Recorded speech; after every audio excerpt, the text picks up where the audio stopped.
Hello, my name is Stacey Strong, and I am the co-director of the Sydney Center for International Law, along with Mary Kroc.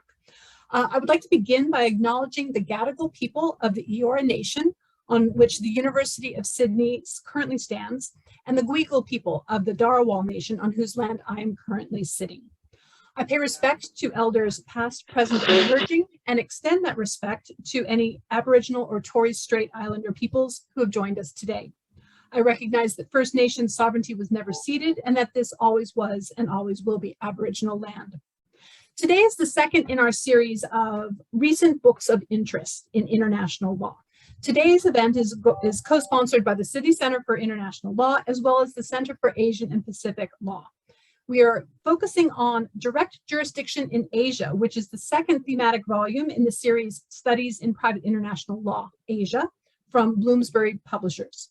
The session will be moderated by Professor Vivian Bath of the University of Sydney Law School. Vivian is a specialist in international business and economic law, private international law, and Chinese law, and is therefore the perfect person to be moderating this particular discussion.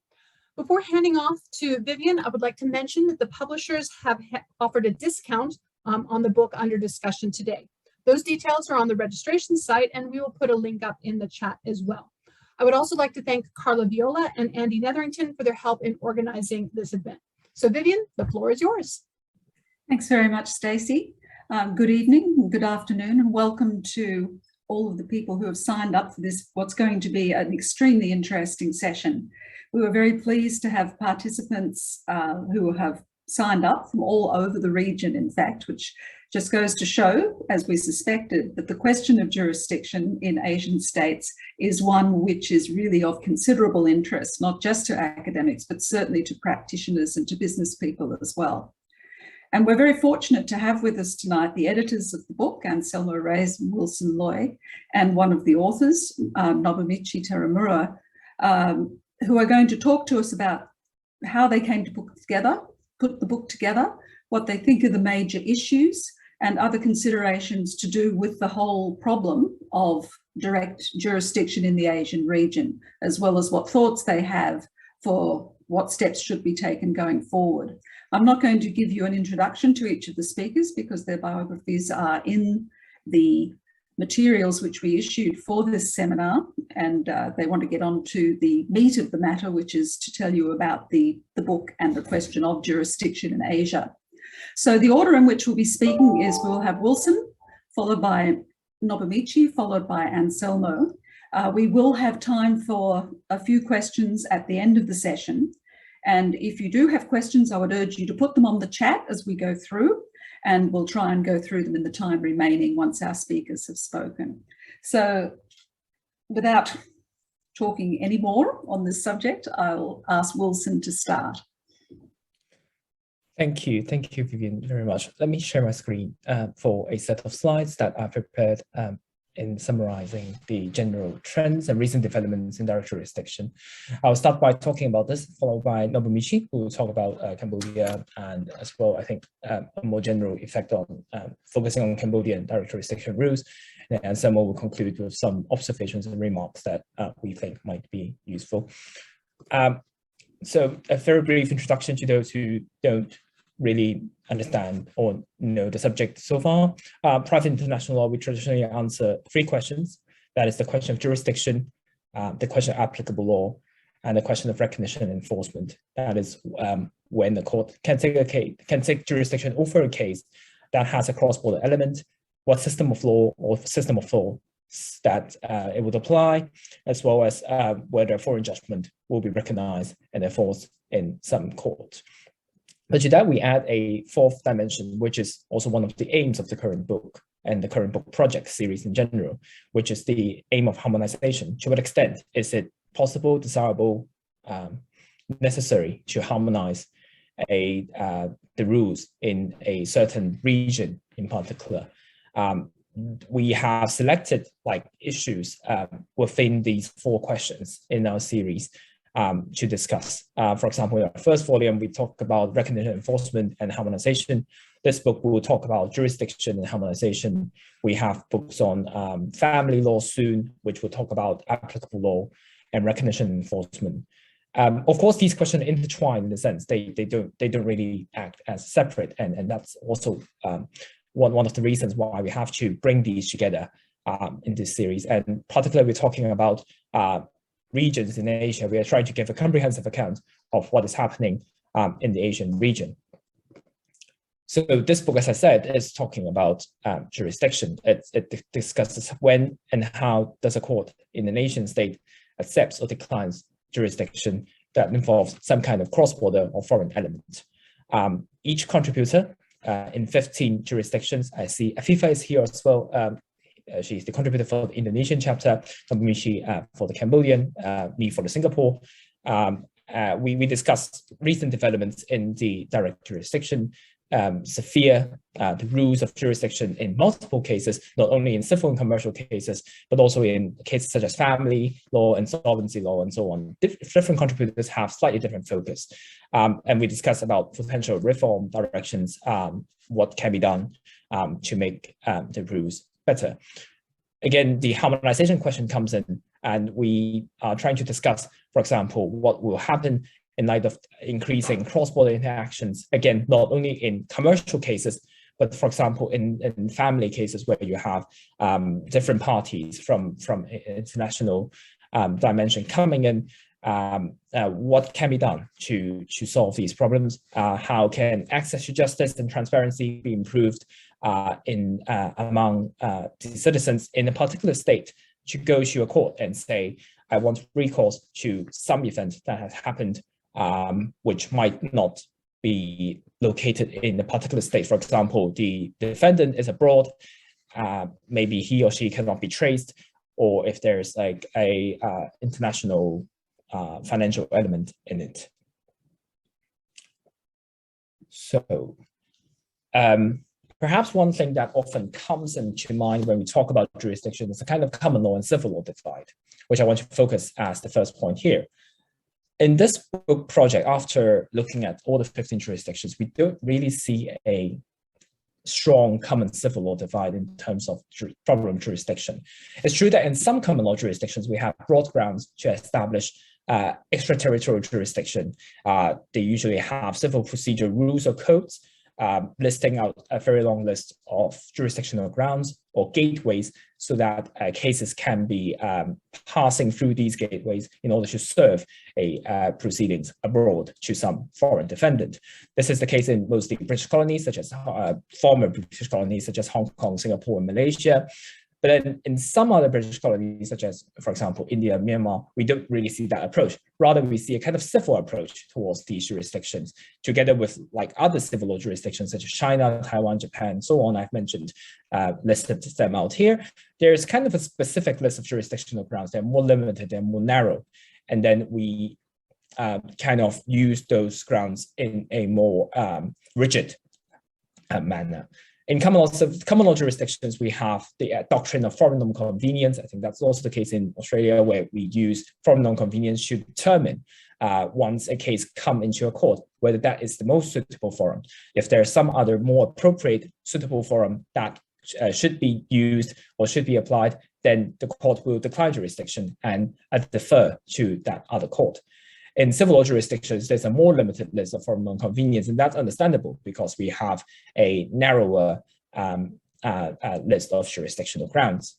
There's also some kind of mixed jurisdictions, for example, Philippines, which largely follows a kind of like common law stare decisis where we have a precedent system, but then there's also a civil code which prescribes more like a civil law system. And in Sri Lanka, as we have seen, as reported, is that it's more akin to the civil law approach again, which, although it's a former British colony, but again, it has a strong influence based on civil law because it's also, I think, it's also previously influenced by other jurisdictions. So based on what we have observed across the jurisdictions, we have kind of like established a kind of minimum grounds to direct jurisdiction. What are the minimum A-grade list of having of the grounds in which a court can take jurisdiction over a foreign state? We have listed out 6 grounds here. So habitual resident, principal place of business, submission to the court by, for example, an agreement, choice of court agreement, by appearing or by bringing a counterclaim, or for example, if it involves a title to immovable property, act of damage, or for example, contractual obligation. So we have made table in the introduction chapter. I couldn't really spell out all the statutory provisions or case law that has been cited in support of these kind of grounds. But basically, we see that among these jurisdictions, these 6 grounds of direct jurisdiction are basically universal. They are basically applying to all jurisdictions without an exception. I've highlighted 2, it's like a colorblind test, isn't it? But it's the Indonesian and Sri Lanka have a bit of like uncertainty there, but we generally see that the trend is that it's all accepted, that in these 16 jurisdictions. Actually, I've included Macau here, which is not included in the book, but I've searched it online and see that it's basically all universal. So these grounds we observe are actually similar to the so-called minimum list of grounds that we have observed in volume 1 of the series, which is on indirect jurisdiction.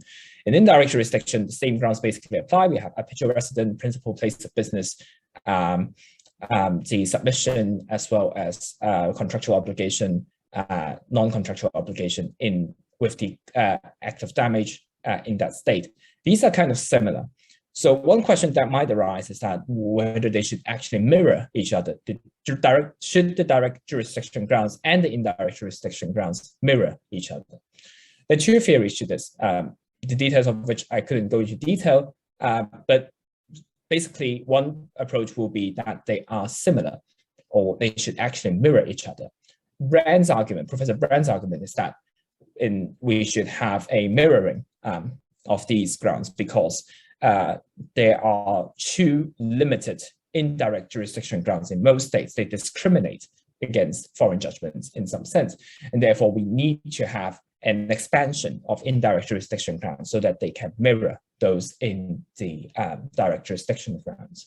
And that is his proposal in the when the 2019 Hague Convention comes up. He says that there should only be 4 grounds of indirect jurisdiction, the 4th of which is a mirroring approach with direct jurisdiction.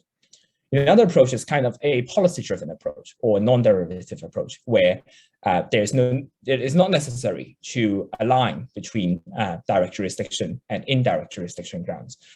Professor Michaels talked about the contrast between privilege and power. So for direct jurisdiction, it's kind of privilege. If there's a state X which accepts jurisdiction in the case, then state Y has basically no say over it. They can't say you should not accept jurisdiction. Whereas in an indirect jurisdiction case, it's a kind of power.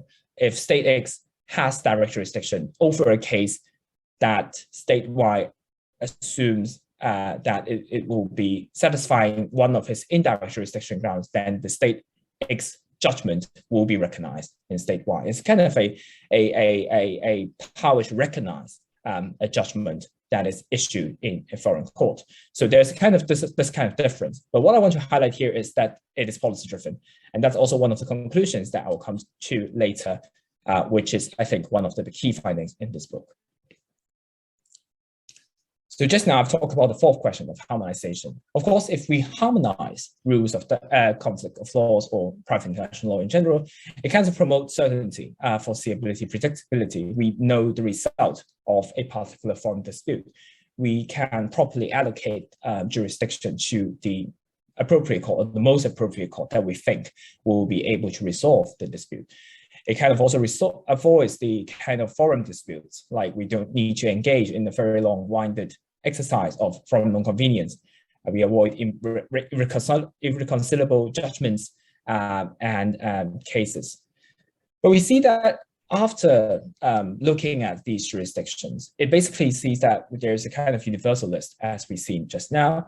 Is there really a pressing need for a conventional instrument setting out the general Asian principles of direct jurisdiction? It seems to be not really the case. If we look at the 2019 Hague Convention, where we have kind of universal list of indirect jurisdiction. It seems that it requires much more time for it to gain traction among Asian states to enter into the 2019 Hague Convention. If we have a direct jurisdiction instrument here, is that really going to be popular in a sense? We don't think so. Well, perhaps we can have some kind of general guidelines on, for example, anti-suit injunctions. If we had to think about the irreconcilability between or like parallel actions, the need to avoid parallel actions, then we could have some kind of general guidelines. For example, the plaintiff could only choose to pursue his claim in a particular forum. Three more minutes, Wilson. Yes, thank you. And then we should have there should be respect for choice of court agreements. We should not ask for like negative declarations, because we should not like kind of reverse the role between the judgment creditor and the creditor and the debtor in a sense. So it could be done in a more modest way, but we don't really see a point in having a general instrument in direct jurisdiction. So one of the key findings here is that in direct jurisdiction cases, we see that states are willing to retain autonomy in securing the citizens' access to courts by protecting their rights and interests through, for example, a expansive list or a more generous list of extraterritorial acts. And just I want to mention 3 recent developments.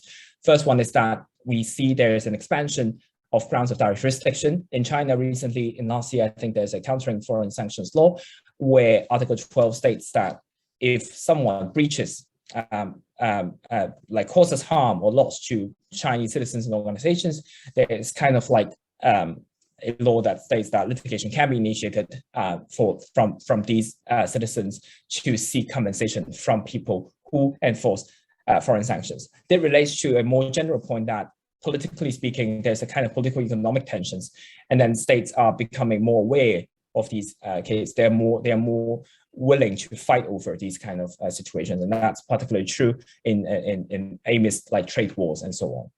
The second point I want to mention is the more aggressive use of like anti-suit injunctions, negative declarations, freezing orders in order to protect the citizens. And third one will be perhaps a re-evaluation of sovereign immunity in the Seoul Central District Court. I think last year, again, we have 2 contrasting cases. It's from the same court, but there are 2 different opinions as to whether sovereign immunity can be used by Japanese government in cases where compensation is sought for comfort women cases in the World War II.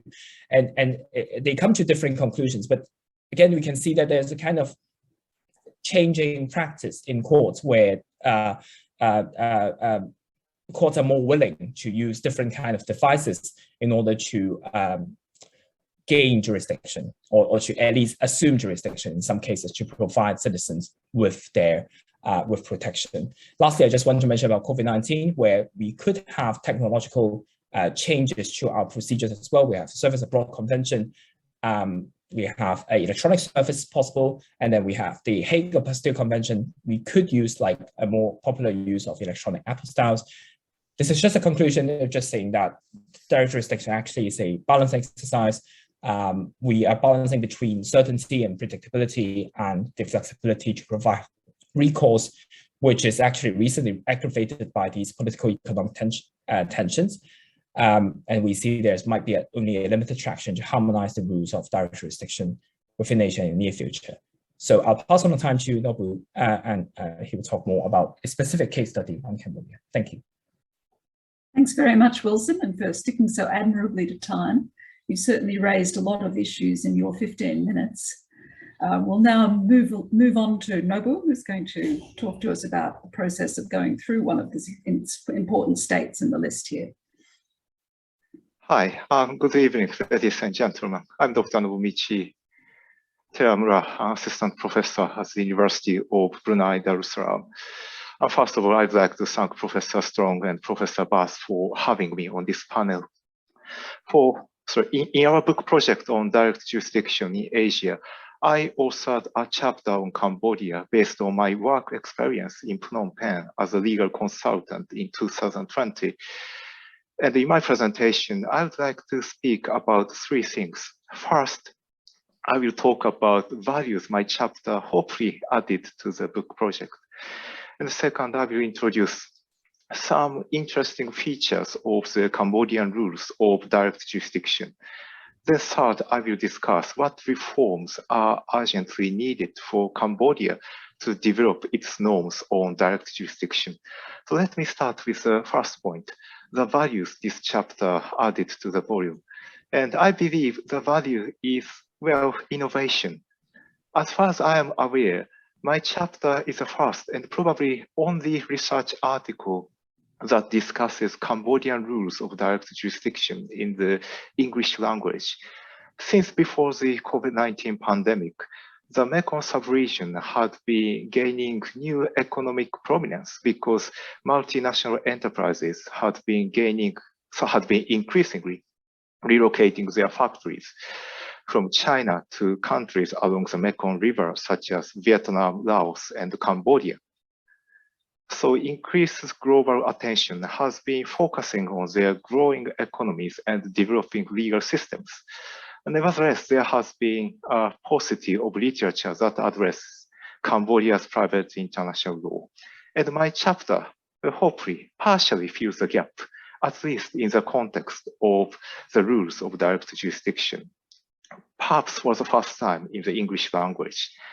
So probably it's fair to say my Cambodian chapter is innovative. Another value the chapter added to the volume is, well, multilingualism. The chapter took into account relevant documents written not only in English, but also in Japanese.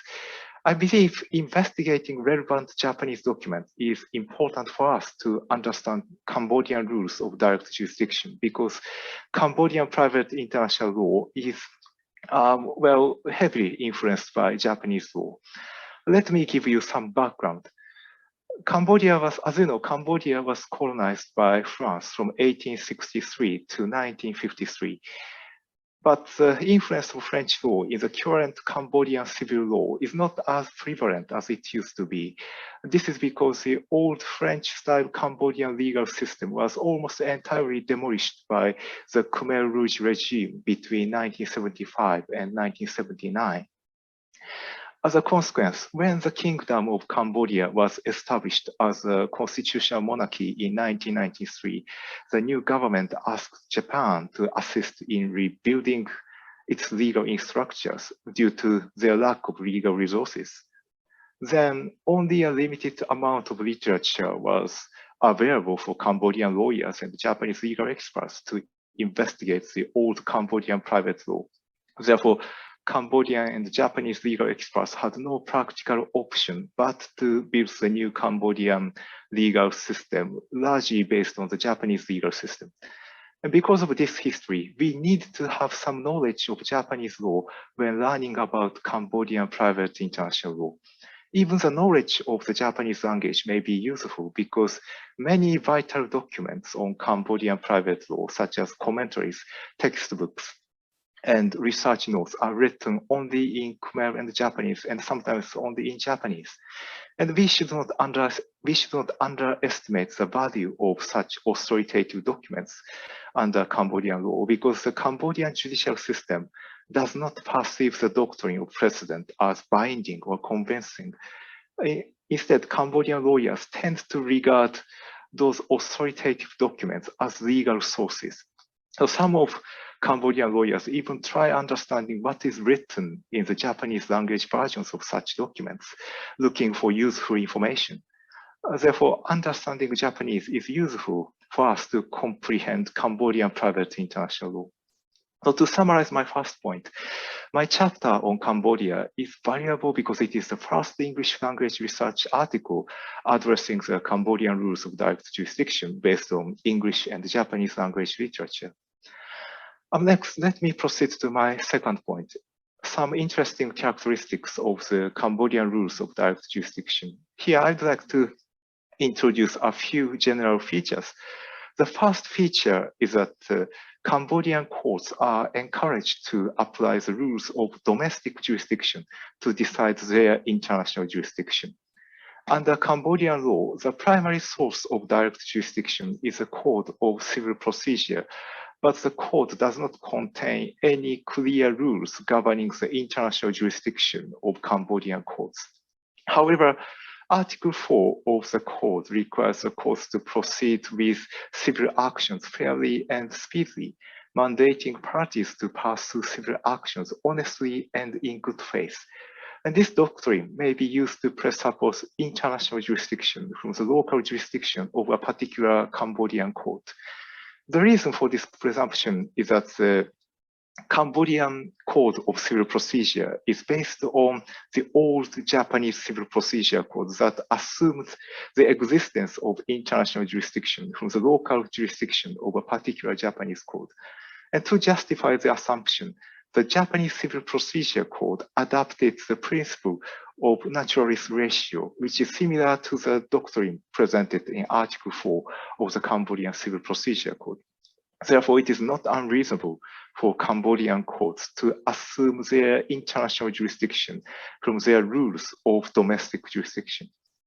The second feature is that the Civil Procedure Code of Cambodian law tends to confer jurisdiction to the court that has a close connection with the parties or disputed transaction.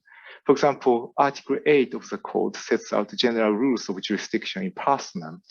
And according to the article, the court of first instance having territorial jurisdiction over the address of the defendant has the power to hear the case. And Article 9 of the code provides additional grounds of jurisdiction to determine contractual obligations. For instance, parties may raise actions demanding performance of contractual obligations, and they may bring such actions to the court having territorial jurisdiction over the location where the obligations are to be performed.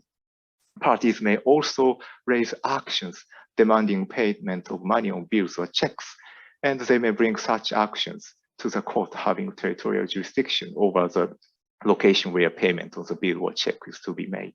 And on torts, Article 9 of the code provides that parties may bring a tort action to the court having jurisdiction over the place where the alleged tort occurred, although it fails to define what defines the place of tort. So, and on real properties, Article 9G of the code allows parties to bring claims to the court that has territorial jurisdiction over the disputed real property.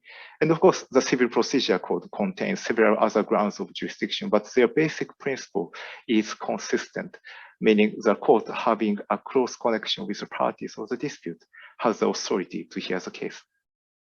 And finally, I'd like to speak what reforms are urgently needed for Cambodia to develop its rules of international jurisdiction. And I have three proposals. First, further transparency is necessary. In Cambodia, legal research is often understood as a synonym of networking. Lawyers are expected to communicate with contact persons such as judges, court clerks, government officials, and even politicians to obtain allegedly reliable and updated legal information. Indeed, judicial proceedings are conducted in open courts, but almost no judicial judgments are made public in the convenient manner. And this private nature of legal information is unlikely to help legal professionals, especially those outside the special circle, when they try understanding what the law is in Cambodia, not just in the context of direct jurisdiction. Therefore, the Cambodian judicial system should be more open to the public. And the second, the doctrine of precedent needs to be further developed. Because judgments are not published and often fall short of adequate judicial reasoning, Cambodian legal practitioners have paid little attention to past judgments. Concerning direct jurisdiction, the Cambodian Civil Procedure Code is based on an old version of the Japanese Civil Procedure Code, whose provisions of direct jurisdiction were supplemented by Japanese case law. However, this fact did not gain attention in the drafting process of the Cambodian Civil Procedure Code, so that the vague provisions in the Japanese code were imported into the Cambodian code without paying great attention to Japanese case law, or without any outstanding efforts to ensure clarity. As a result, Cambodian rules of direct jurisdictions are still a bit ambiguous. Therefore, further development of case law may be helpful for Cambodian judiciary to deal with the obscurities in the Civil Procedure Code, not limited to the rules of direct jurisdiction. And third, there should be increased responsiveness to foreign law reforms. For example, the Japanese Code of Civil Procedure was reformed in 2011, incorporating new rules of international jurisdiction. However, the Cambodian Civil Procedure Code has no such rules, and there is no explicit debate among Cambodian lawyers to revise the somewhat outdated Cambodian rules of direct jurisdiction. Probably a practical option for Cambodia is to enact new rules of international jurisdiction, because many international enterprises are now operating in Cambodia, and the number of cross-border cases is expected to keep increasing. Therefore, Cambodia should undertake such a reform sooner rather than later to improve the business environment for such international companies. I believe adopting the three proposals will further develop the private international law of Cambodia. Basically, that's all from me. And obviously, my presentation has only covered a very narrow aspect of my Cambodian chapter. So if you'd like to know more about it, please purchase a book and read the chapter. Thank you very much for listening. Thank you very much, Nobu. That was certainly very enlightening and full of interesting information. So I look forward to reading the longer chapter in terms of Cambodian law. Thank you also for staying well within time. This brings us then to Anselmo. Thank you very much. Personally, in editing the book, the biggest takeaways that I gained were: one, that questions of jurisdiction were at heart matters of policy, as Wilson indicated, and two, that questions of jurisdiction are intimately, although not exclusively, tied up with questions of enforcement.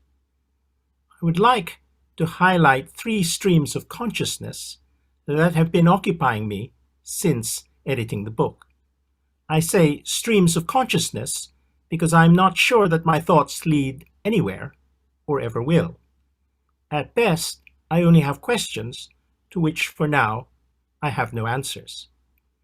First, since publication of the book, on an almost daily basis now, one reads about current affairs that touch directly on issues of jurisdiction and enforcement. One reads about these current affairs that are taking place in Asia and elsewhere. In particular, one sees the use of jurisdiction by governments, including Asian governments, to affect or influence extraterritorial or overseas conduct. For instance, let me take a case outside of Asia. We see this happening, this phenomenon happening, in relation to the tense situation in the Ukraine. The US and its NATO allies have threatened sanctions against President Putin and his associates if Russia invades the Ukraine. In other words, the US and its allies are seeking to influence what President Putin decides and what Russia does as a result by threatening to exercise jurisdiction over assets belonging to President Putin and his associates in the US and other NATO countries. The sanctions are given bite in that they will also presumably operate against, hang like a sword of Damocles over, the assets of those natural or legal third persons who transact business with Russia or President Putin in breach of any sanctions. The assets of those third persons may be frozen in whole or part, or banks and other financial institutions with main offices or branches in the territories of the US and its NATO allies will be banned from dealing with those third persons. Our global, highly interconnected age makes it possible for financial sanctions to bite as never before.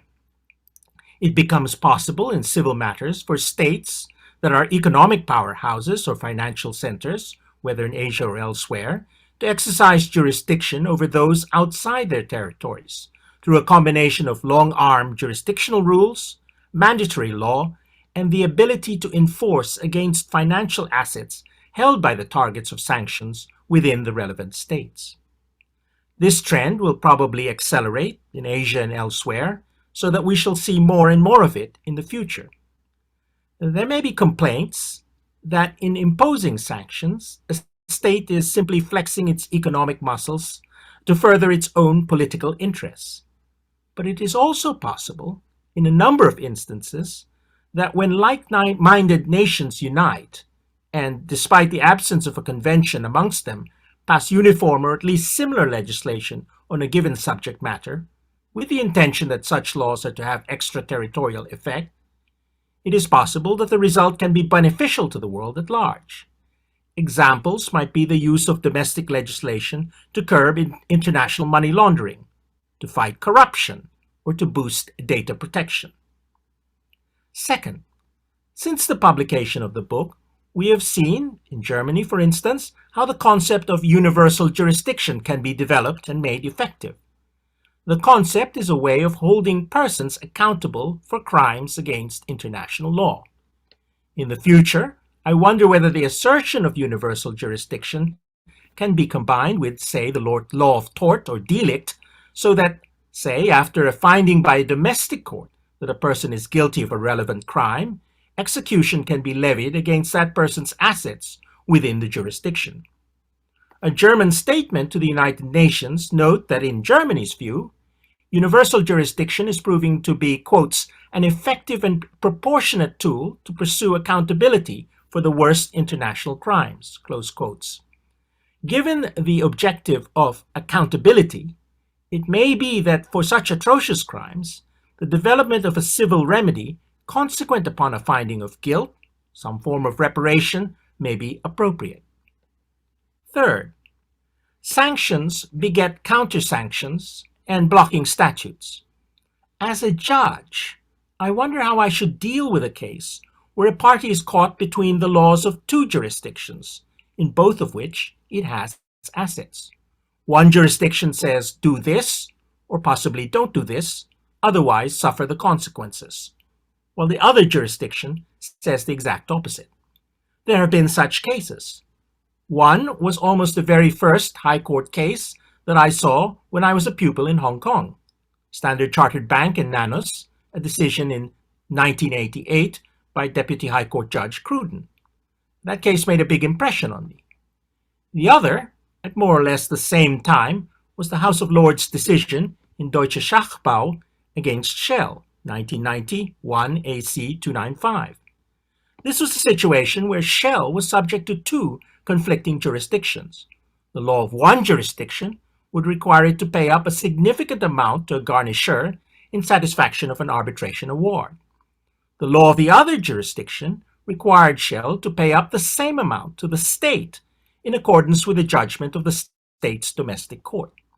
There's accordingly a danger that Shell would have to pay the same debt twice. It is instructive to compare the pure private international law approach advocated by Lord Templeman in his speech with a more practical and considerate approach espoused by Lord Gough. In the end, Lord Gough's approach carried the day by 4-1. But will it always be possible to take such an approach in the difficult conflict situations that can arise? As far as jurisdiction and enforcement are concerned, I suggest that on those issues, we will be seeing in Asia and elsewhere an ever blurring of the lines between public and private international law and between criminal and civil law. I do not think that is necessarily a bad thing, but as a judge, I will look to guidance from academics as to how the dilemmas that are likely to confront the court as a result should be answered. I'm grateful to the law school for inviting me to speak today. I thank everyone for attending. Thank you very much for that presentation, and I particularly like the way you put the burden on academics to find an answer to your unanswerable conundrum. Now, at this stage, people who do have questions which they'd like to direct to the speakers should put them on the chat. But perhaps I could just start, since I had a few questions as I went through. I'll just have to select between them. But starting with Wilson. Wilson, I noticed your comment that you thought that civil law courts are actually less prone to take jurisdiction because they tend to have a limited number of subject matters or territorial areas in which they do take jurisdiction. And I wonder, is that actually so true as it used to be? The Chinese courts are getting much more assertive in terms of the grounds on which they're prepared to take jurisdiction in international affairs. And it sounded to me a bit from Nobu's explanation on Cambodia as though the Cambodian courts will have to address international issues at some stage. So is it really so much the case that the common law courts with their long-arm jurisdiction are more prone to take jurisdiction over matters than the civil law courts across the region? So I think the answer to this is that perhaps I'm not suggesting that hardly on the point that civil law jurisdictions that take cases in more limited amount of cases, but they're just highlighting the difference in approach between common law and civil law jurisdictions. In common law approaches, you often see a rather long list of jurisdiction gateways, while in civil law jurisdictions, it's more prescribed in a more rigorous sense. I totally agree with you about the expanding kind of influence or the willingness to take a jurisdiction in China.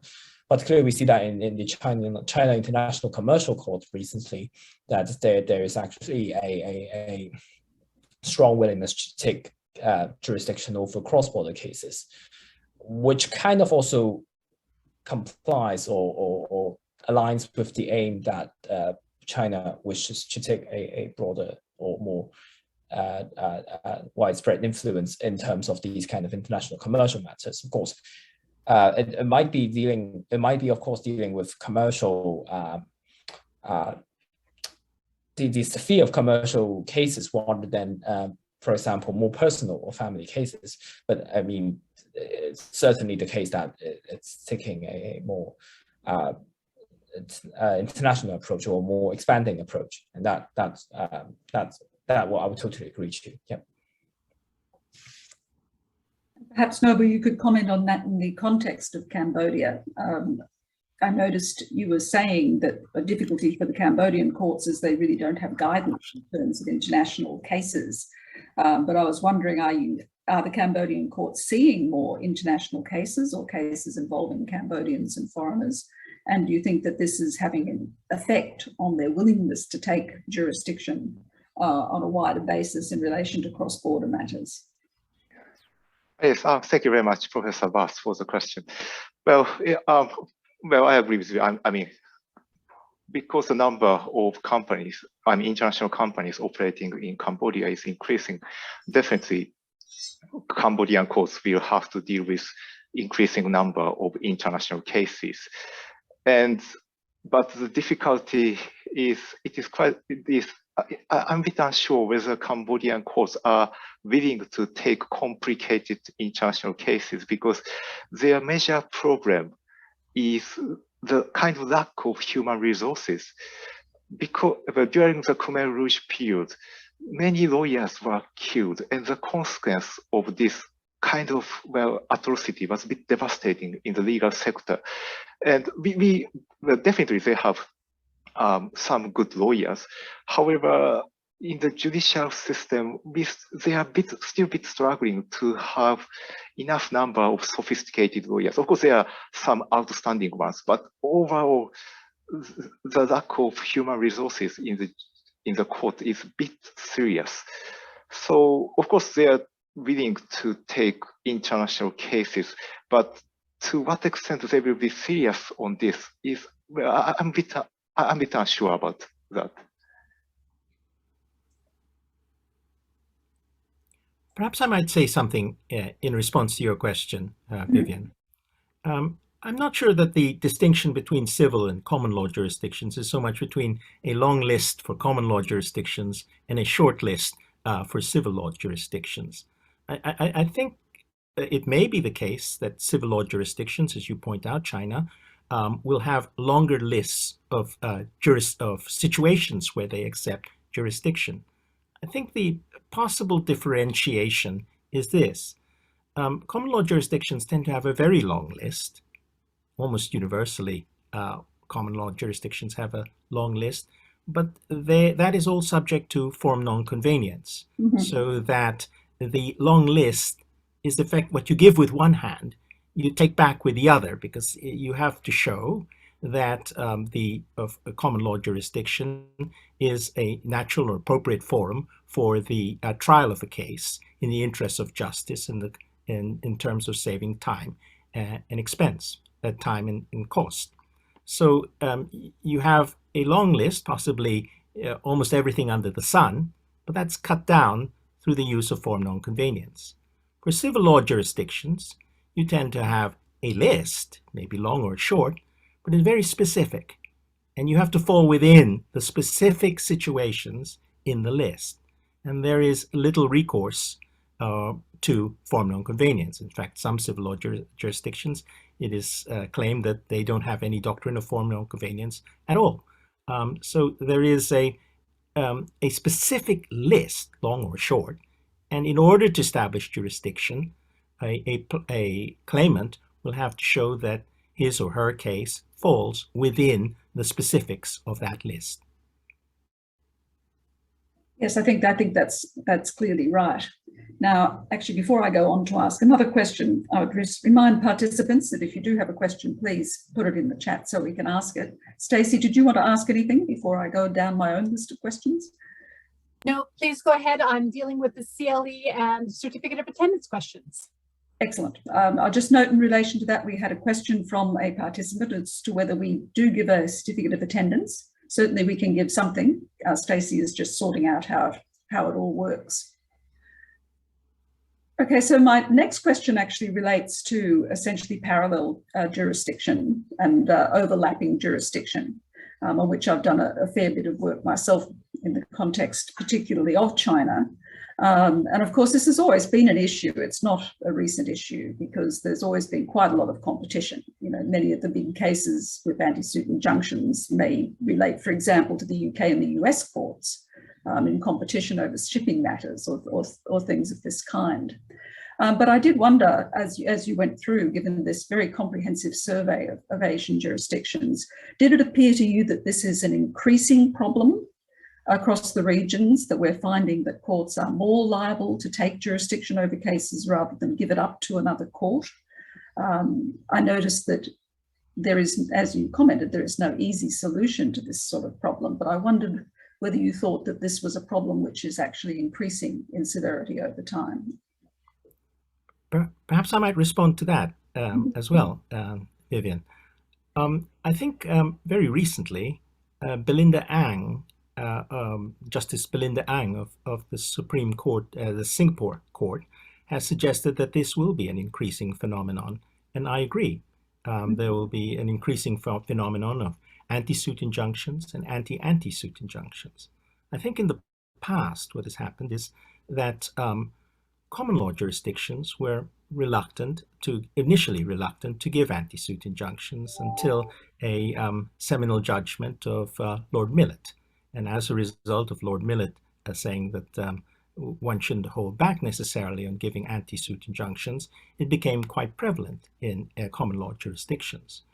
With civil law jurisdictions, the traditional thinking used to be that civil law jurisdictions did not give out anti-suit injunctions. But I think influenced by what is happening, the trend in common law jurisdictions, you see civil law jurisdictions gradually increasingly handing out anti-suit injunctions.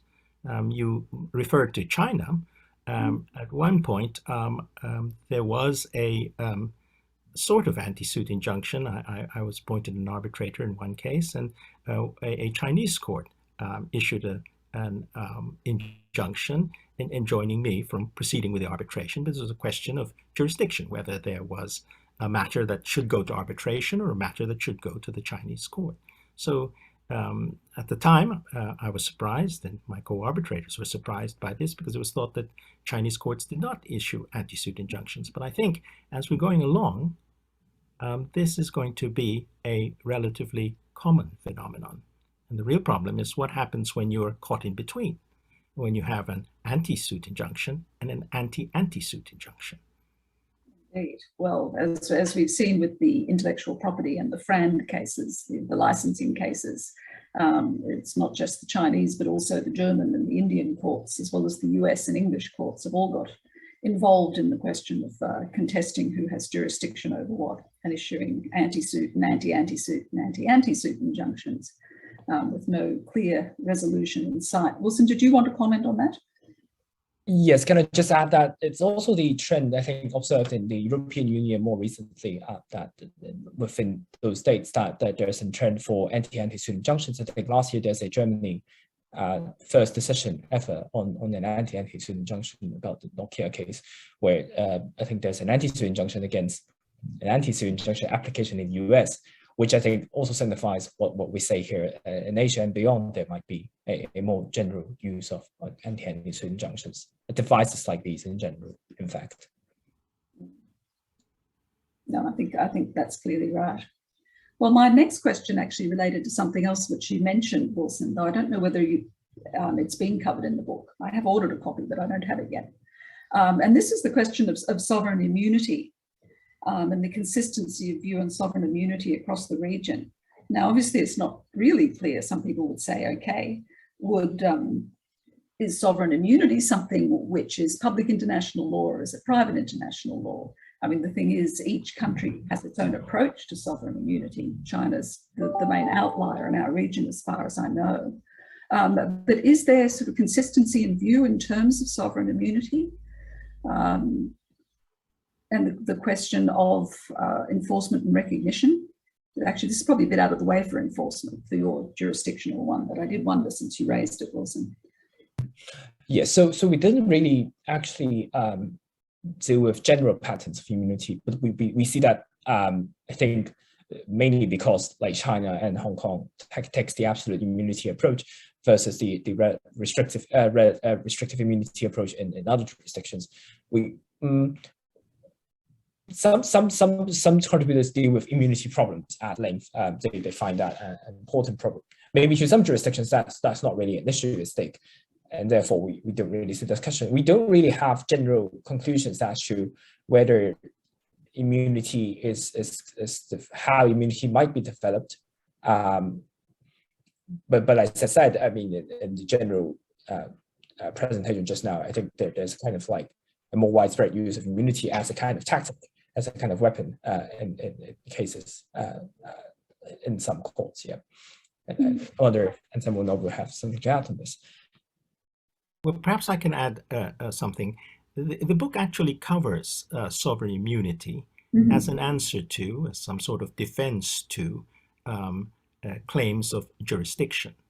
It deals with both sovereign immunity and diplomatic immunity. My own impression, having edited various chapters in the book, is that there is a degree of uniformity in the approaches to sovereign immunity and diplomatic immunity. Now, there may be differences as to whether one state or another state goes for absolute or the relative immunity. But putting that to one side, in terms of the general approach to sovereign immunity as an answer to jurisdiction, there is a general uniformity in approach. What the book speculates on in the last chapter is a redefinition of sovereign immunity. So Wilson, in his presentation, referred to the Korean court, saying that in some sort of situations, a sovereign state may not be able to rely on sovereign immunity as a defense, as an answer to jurisdiction. In certain cases where there is, for instance, a crime against humanity, it may not be possible, or it may not be correct. Now, that's a debate that's going on at the moment in Korea. As Wilson pointed out, one court gave judgment one way, the other court gave judgment another way. And so that debate is ongoing in Korea. But this might be a trend that we see in the future, a whittling down of the extent of sovereign immunity as an answer to jurisdiction. Be interesting to see. Nobu, did you want to comment on Cambodia? Did I see your hand up there? Yes, sure. Well, yeah, I agree with the answer, but there's a kind of harmonization in terms of sovereignty. For example, Cambodia is a member of the 1961 Vienna Convention on Diplomatic Relations. So basically, Cambodian approach is it recognizes diplomatic immunity, and I believe this convention has been ratified by other countries in ASEAN as well. But of course, Cambodian legal system is always, always comes with a bit of ambiguity. For example, Cambodian approach of sovereign immunity is a bit ambiguous, whether it follows the absolute approach or restrictive approach. Well, Cambodian approach is a bit unclear, but nevertheless, I believe there's a kind of harmonization of immunities in the region, and Cambodia is probably trying to join this harmonizing movement. Okay, I've got a couple of questions from the panel, which are actually related. One of them picks up the discussion in relation to anti-suit injunctions and asks about the role of comity in tackling them. And the other, I think, is related to that because it goes back to the question underlying the reason for why we have anti-suit injunctions, which is whether the willingness to take jurisdiction over cross-border cases does create jurisdictional competition because it creates overlapping jurisdictions, and how do we counter this risk? I mean, at the moment, of course, as we know, courts issue anti-suit injunctions, but that doesn't seem to be very effective in countering it. So in our last 4 minutes, would each of you like to venture a quick view on those questions? I'm not sure that comity will provide an answer to anti-suit injunctions. I think of it, I put myself in the position of a judge faced with a party who is, one side there's an anti-suit injunction going one way, on the other side there's an anti-suit injunction going the other way. How does comity provide an answer? Comity towards whom? If I'm a judge and say in a third party country who's trying to decide who should get some particular payment or who should benefit from an asset in my jurisdiction, I'm not sure comity will help. Yes, if there is an ever increasing competition in international in long arm, asserting jurisdiction long arm, yes, there's going to be a problem. Yes, you will inevitably have this, and I'm afraid there's probably no easy one solution in any particular case. You have to look at the facts of each particular case. I don't think, I pointed out that Lord Gough had some suggestions on how this might be dealt with.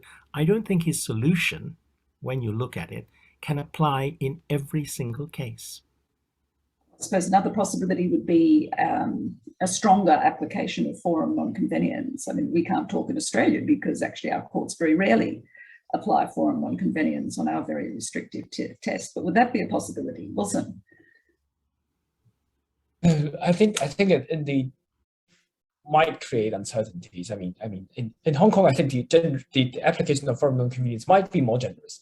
In a sense, I'm only familiar with Hong Kong and Singapore in this kind of situation, but I think that it's again balanced exercise, and someone mentioned it's a kind of like fact-sensitive exercise, and I agree that there will be a risk in jurisdictional competition, as Georgia has mentioned in the chat. It's kind of inevitable in light of what is happening now. What we can only hope for is that, not really in terms of harmonization, but I mean, there could be a general awareness of these issues. I mean, the competition as well as what courts are doing across the region, where we see a more intense incorporation or integration in terms of economic, social, political, cultural approaches towards these kind of matters. And again, this is really a holistic exercise, I would say. This kind of, again, what Sam just mentioned about climate change litigation. Well, we don't really have research about that, but I mean, again, it's kind of a holistic concern that we have to look at in due course. Yeah. Great question, but I fear we don't really have the answer to that one yet. Well, we might. We might. Yes. Perhaps I just make 2 points. One, going back to the anti-suit injunction. There is actually a case where the Hong Kong court was caught in the middle. There's something like an anti-suit injunction from a Chinese court and something like an anti-suit injunction from the English court. And there's sought to be a Mareva of assets in Hong Kong. So one can look at the CSAV case. The Court of Appeal had one particular answer and saying, we don't want to get involved in this type of case. And there's a provision, the Court of Appeal said, and Hong Kong law said, that suggests we shouldn't be involved. But the Court of Final Appeal had other views and thought that the Hong Kong court should follow the English, should observe the English anti-suit injunction effectively and allow the Mareva injunction. But that's an example of how one might have to look at it on a case-by-case basis. The case is called CSAV. Fascinating collection of cases, those, I must say. That is fascinating over a number of jurisdictions, including, I think, Chile. In answer to Sam's question about climate change, the book does explore how ways of dealing with climate change, and one of the ways of dealing with it is perhaps through the effects doctrine. That is to say, in competition law, one is used to legislating or establishing jurisdiction where the effect of anti-competitive conduct, that is, say, planned abroad or carried out abroad, is felt within a jurisdiction. So that may be a way of dealing with climate change through the development of the effect doctrine. Now, another way is recently there in the Philippines, there have been developments of some Latin American writs, for instance, the writ of amparo. And that may be a way exploring how the writ of amparo, a Latin American innovation, may be used to make multinationals accountable for environmental detriment that, say, is felt in the Philippines, although the cause is outside of the Philippines. Well, they're great solutions. I think the answer is, Sam, you have to buy the book. And an answer will come in terms of that. Well, unfortunately, just as everyone's getting very active in all of these questions, we have to wind up. I think this has been a really interesting discussion.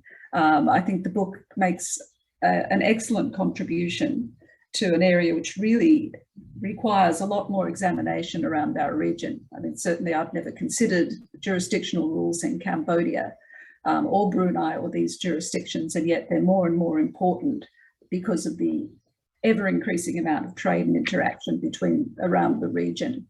So I'm certainly looking forward to my copy ultimately arriving. And I think that all of you who have been here have really contributed to the discussion and enjoyed it. So thank you very much, Anselmo, Noble and Wilson, for giving up your time. And we'll look forward to the next volume in this very interesting series as well. Thank you. Thank you very much. Stacey, did you want to wrap us up? No, you did a great job in wrapping up. I wrapped up in the comments. And for those of you who are interested in seeing a recording, it should be available within about a week or so. So just kind of stay tuned and watch the registration site. Have a lovely evening, day, or morning, wherever you may be. Okay. There was one question. There was a question from someone in the chat about the presentation PowerPoint that Wilson used. I think what we'll do is Wilson will send it to Stacey or and yourself, Vivian, and then you can distribute it to whoever might be interested. That would be good. Though, of course, when we put up the recording, that will also show the slides. I see. All right. Thank you. Wilson, if you could send them to us for anyone who's interested, that would be great. Sure. No problem. Thank you. Thank you very much. Thank you very much. For inviting. Okay.